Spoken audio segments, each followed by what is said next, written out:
So it says if the factors of a function f are x equals, or I'm sorry, x minus 6 and x minus 1, what are the zeros of the function? So when they say factors, what they're really saying is that f of x is the product of x minus 6 times the quantity x minus 1. And if they want to know the zeros of the function, then you would set that equal to 0. And then if you want to make something equal 0, that's like saying 0 equals 0 times 0, right?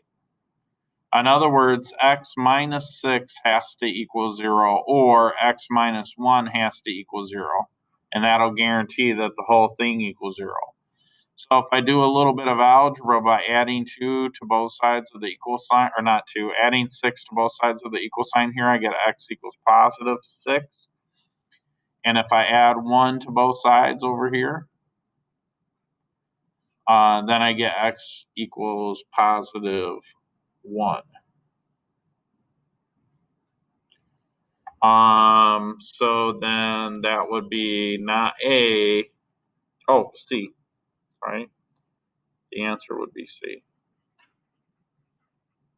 Now I could verify this by graphing it. So if you go to Mr. Adams' website and you go to the graphing calculator, right, I got Desmos in here. You could type in desmos.com, or you could do it on my website. I don't really care.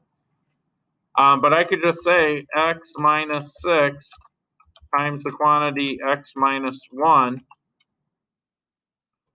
And guess what? You got to zoom in.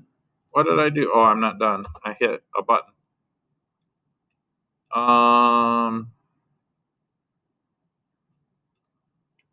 Guess where it crosses? 1 and 6. So there's that. So let's pop that bad boy in here.